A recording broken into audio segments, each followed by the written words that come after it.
Ini bil istihadi bima istabara alaihi, karena ada keraguan di hatinya disebabkan karena dia tidak mendapatkan informasi apakah memang sudah masuk Ramadan atau belum. Nah, jika kita mendapati salah satu dari 5 hal ini, maka wajib bagi kita untuk melaksanakan puasa Ramadan. Nah, ini pelajaran barunya di halaman 29. Faslun syurut sihhatihi arba'an asyarat. Di halaman 29. Garis 2. Faslun bab syurutu syarat-syaratnya. Syurutu syarat-syaratnya ini jamak dari syartun. Syartun jamaknya syurutun. Faslun jamaknya usulun. Syartun syurutun artinya syarat-syaratnya. Sihhat ini, sihhatun artinya sahnya, nyanya kembali kepada puasa. Syarat-syarat sahnya puasa. Syarat-syarat sahnya puasa. Arba'atu ada 4 asya'a hal. Arba'atu ada 4 asya'a hal. Ada 4 hal.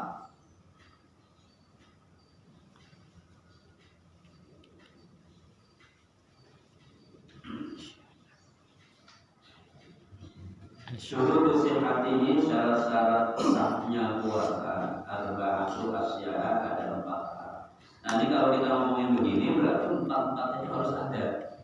Salah satunya kurang ada berarti tidak sah. Gitu ya. Beda dengan yang tadi. Syarat-syarat sahnya puasa itu ada 4 hal. 4-4-nya harus ada. Nggak boleh kurang satu pun.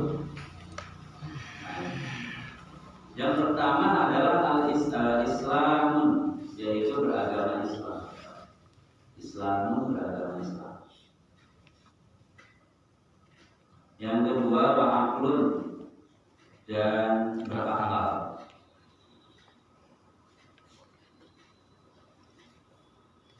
Wa'aklun dan berakal.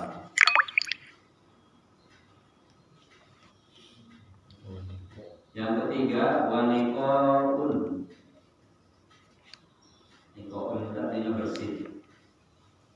Bersih.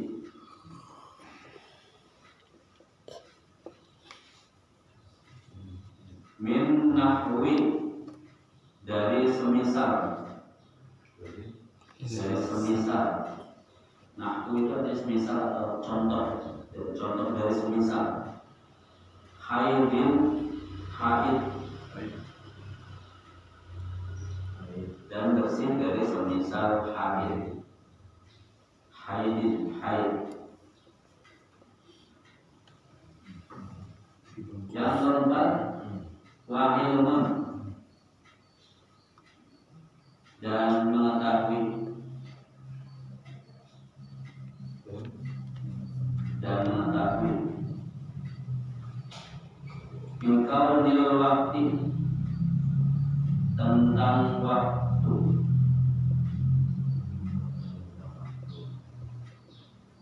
Bingkau nil waktu, tentang waktu. Qabilan, bolehnya atau yang diperbolehkannya. Tentang waktu, bolehnya. Disaumi, untuk puasa. Disaumi, untuk puasa.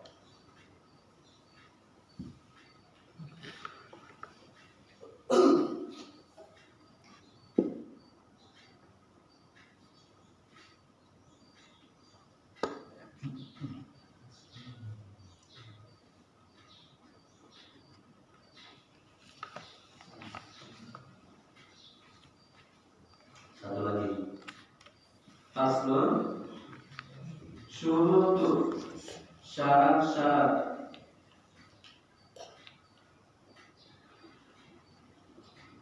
Syurutun, syarat-syarat. Wujubihi, wajibnya puasa. Puasa Ramadan. Syarat-syarat wajibnya puasa Ramadan.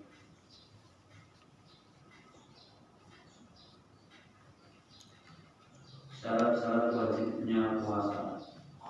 Satu, ada 5 asya'a hal, ada 5 hal. Satu Islamun, beragama Islam. Satu Islamun, beragama Islam. 2 wa taklifun, mukallaf. 2 mukallaf. Nanti kita bahas mukallaf itu apa. 3 wa iqafatun, mampu. Iqafatun, mampu. 4 wasihatun, sehat. Sihatun, sehat.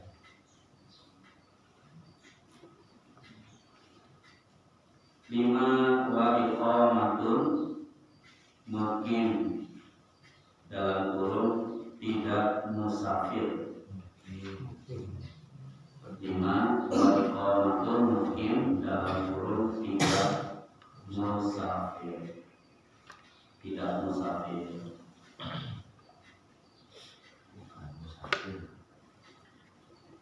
Baik, kita bahas dari Faslun Syurutu Sihhati atau Asya di bab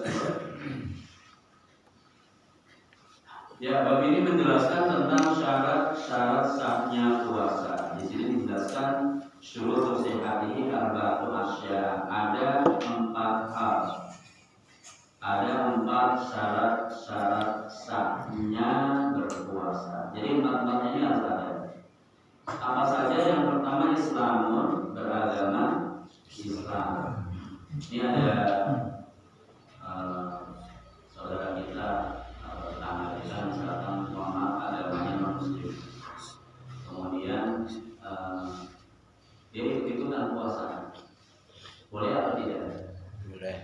Boleh, tidak ada larangan, silakan. Siapa tahu dengan dia ikut-ikutan puasa nanti mendapatkan hidayah. Jadi kisah ini ada di Amerika sana. Ada seorang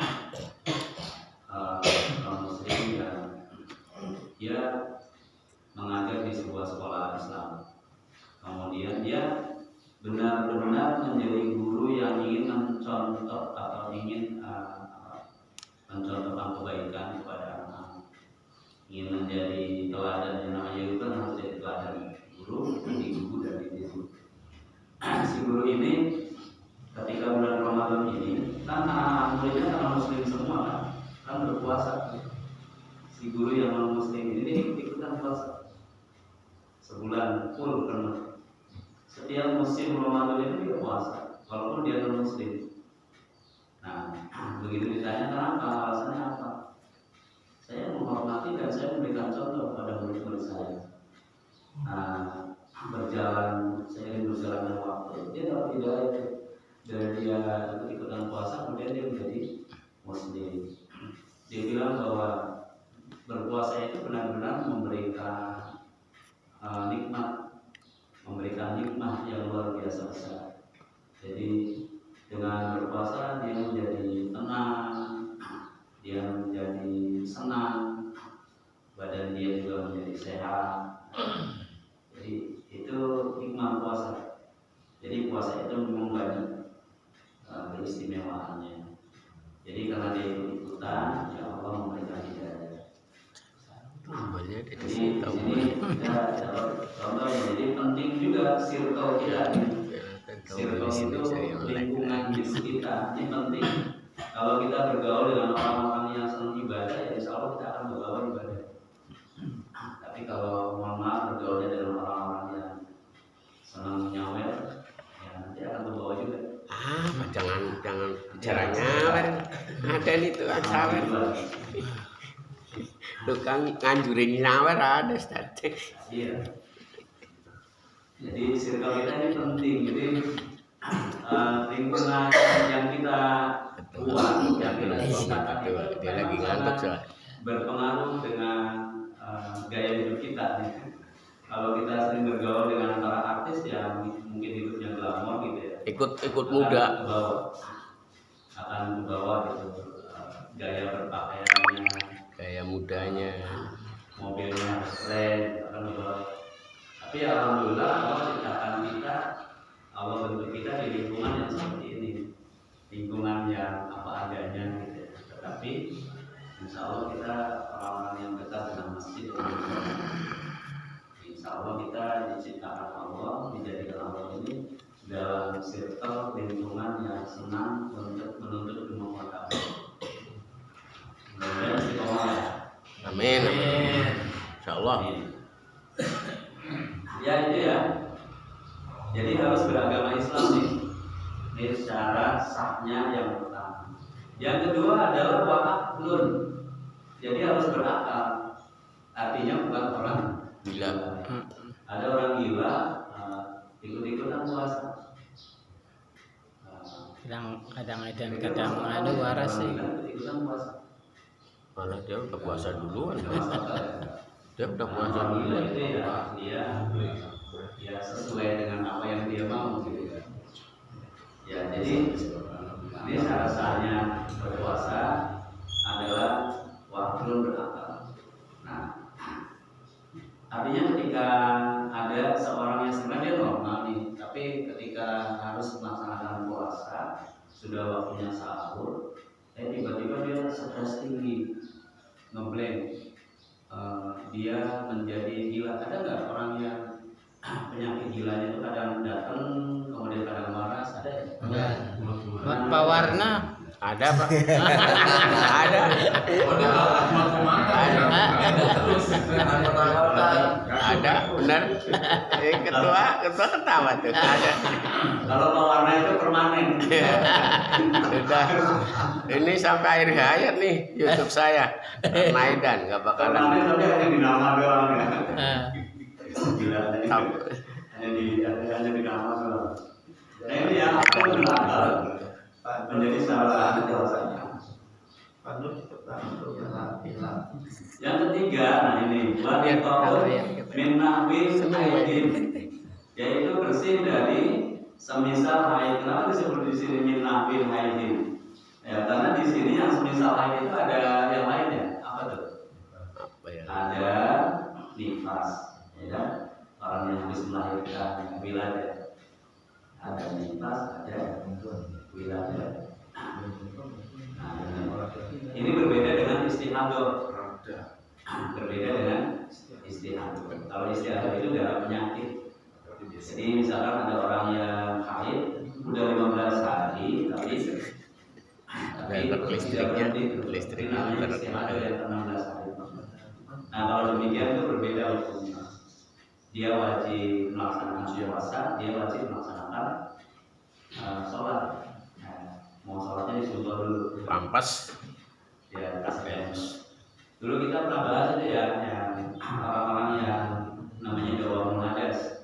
Bagaimana cara mengatasinya?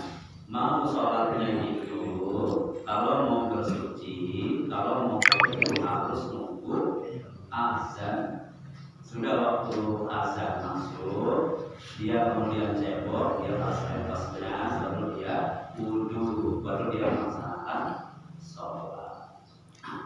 Caranya dulu sudah kita bahas. Jadi min nahwi haidin di sini, nikahun min nahwi haidin bersih dari semisal haid, termasuk di sini nifas dan wiladah, jarang melahirkan. Yang keempatnya adalah wa'ilmun biqawanil waqti qabilan, yaitu tahu atau paham tentang ilmu waktu yang dibolehkannya qabilan lis-shaumi, boleh dilakukannya puasa. Karena Allah ciptakan ini dalam satu tahun ada waktu-waktu yang dilarang untuk berpuasa.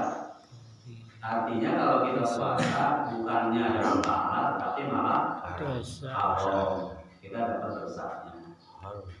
Di antaranya nanti ada pembahasannya. Di antaranya adalah 2 hari raya, yaitu Idul Fitri dan Idul Adha. Itu adalah hari yang dilarang untuk berpuasa.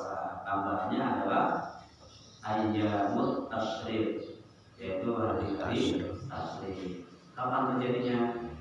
Tanggal 11, 12 dan 13 Zulhijjah. Itu setiap tahun. Nah, 11, 12 dan 13 Zulhijjah. Tanggal 10-nya Puasa ya. ya Idul Adha. Jadi 4 hari ya ditambah Idul Adha-nya. Nah ini ilmu biqaulil waqti qabilan lisqaumi. Jadi mengetahui tentang permasalahan waktu yang dibolehkannya untuk puasa. Nah jika ada 4 hal ini terkumpul, ya niscaya insya Allah mudah-mudahan puasa yang kita lakukan itu akan sah. Kalau puasanya sah, harapannya adalah diterima oleh Allah. Memang semua ibadah yang sah itu diterima oleh Allah ya? Iya. Diterima nggak?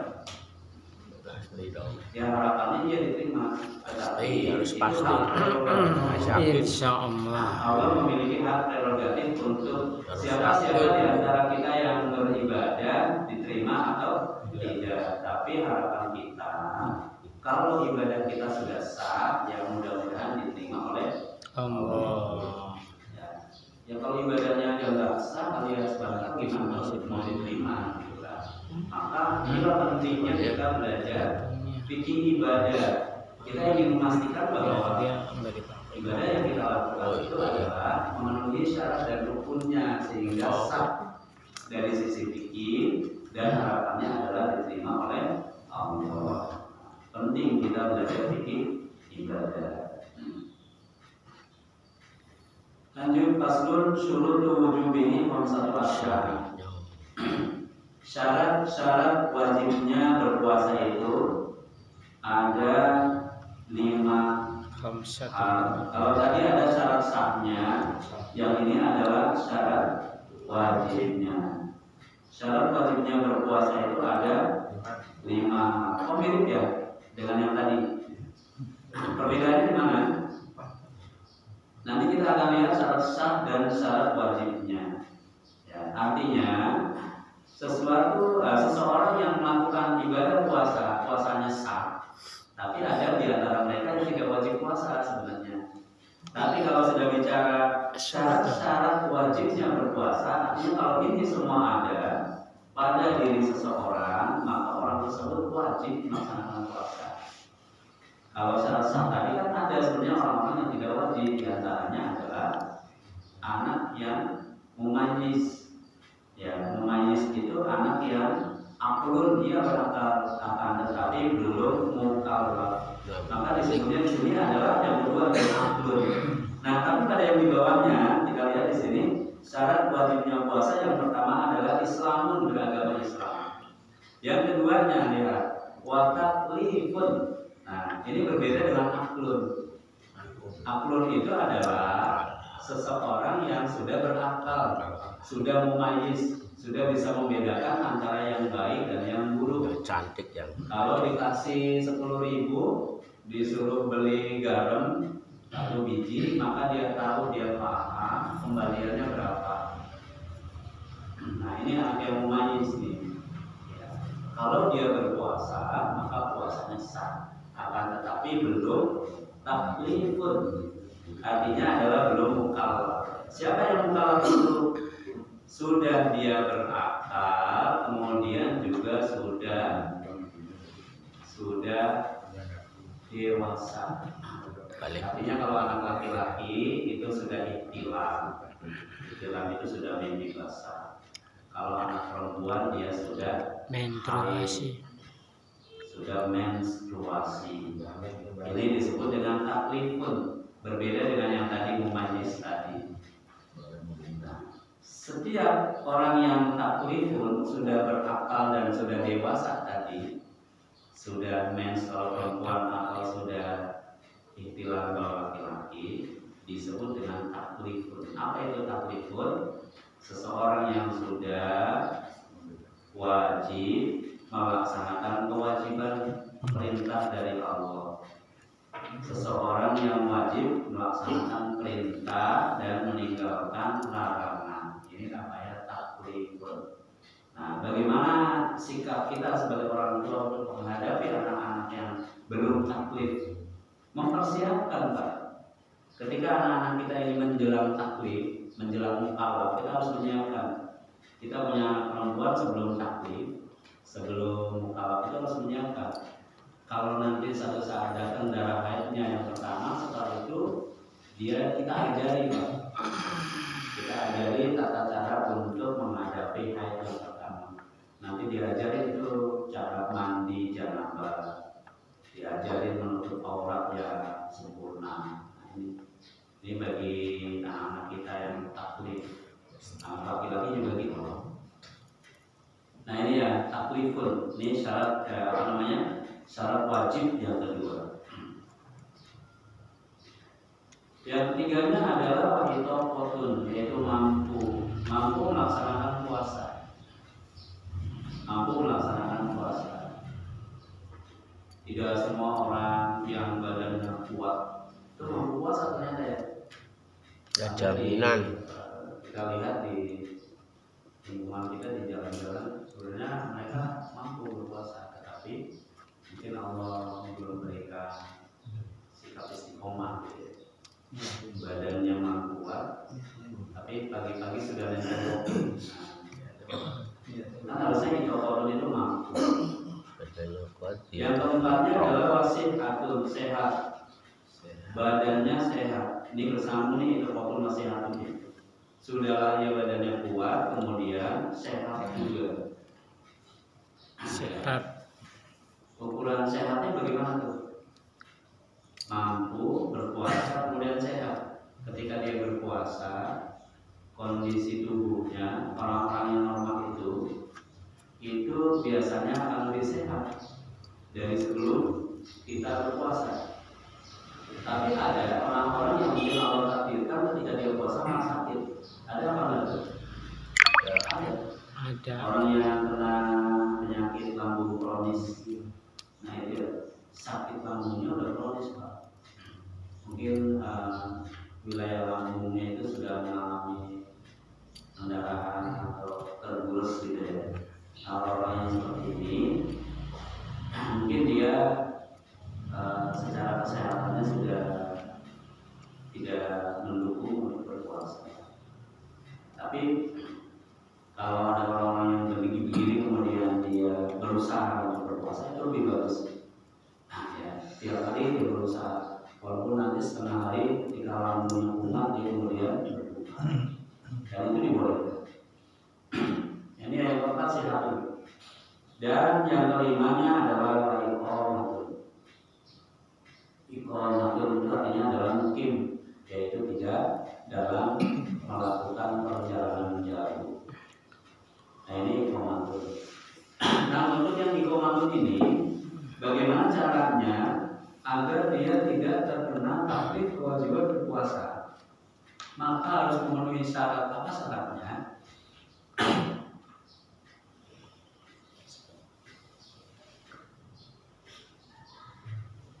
Syaratnya adalah kalau dia ingin mengambil rukhsah untuk tidak berpuasa, keringanan untuk tidak berpuasa, lakukan perjalanan sebelum masuk waktu fajar atau azan subuh ya. Sebelum azan subuh dia sudah melakukan perjalanan. Saya mau pulang misalkan ke Jawa. Waktu itu bulan puasa, karena saya sudah niat untuk mengambil rukhsah, sudah niat untuk tidak berpuasa, maka pagi-pagi sebelum subuh itu, sebelum fajar, saya sudah meninggalkan rumah saya. Saya sudah keluar tuh, sudah ke Bintaro. Saya pas masuk jalan tol di Bintaro sudah azan. Nah ini ya. Jadi saya sudah niat tuh untuk musafir.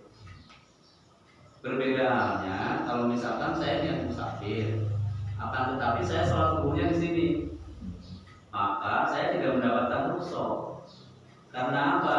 Karena saya sudah memasuki waktu untuk berpuasa, tapi saya masih berada di tempat, saya masih mukim. Maka ketika saya melakukan perjalanan yang misalkan pulang kampung, saya wajib menahan diri. Artinya wajib melaksanakan puasa. Ini ya, berbeda hukumnya dengan yang tadi. Makanya penting di sini harus kita pahami bahwa musafir yang di sini yang dimaksud adalah ketika kita dalam perjalanan itu maksudnya sudah melakukan perjalanan, kemudian masuk waktu melaksanakan puasa, kita dalam kondisi perjalanan, maka kita boleh untuk tidak berpuasa. Tetapi kalau misalkan di posisi saya wajib berpuasa, artinya saya masih berada di sini waktu subuh, waktu fajar, maka wajib bagi saya berpuasa walaupun nantinya saya melakukan perjalanan. Timbul pertanyaannya, bagaimana kalau perjalanannya sangat jauh melelahkan, ya kan?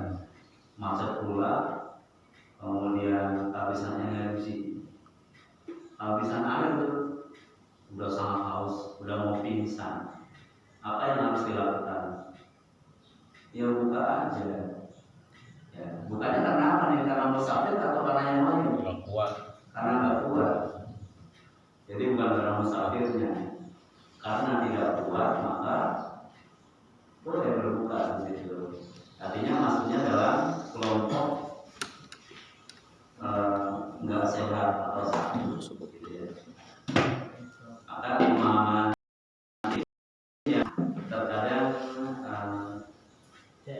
menjadi rancu dan banyak di antara kita yang penting melakukan perjalanan aja. Ada harus memenuhi syarat ini, memenuhi syarat yang melakukan perjalanan sudah berada di perjalanan sebelum masuk waktu aja waktu subuh. Nah, ini penting. Ya baik, sudah selesai ya pembahasannya. Mudah-mudahan kita takdirkan Allah bertemu pada bulan puasa tahun ini ya. Amin. Dan nanti bisa berpuasa dalam kondisi sehat semua, dalam kondisi kuat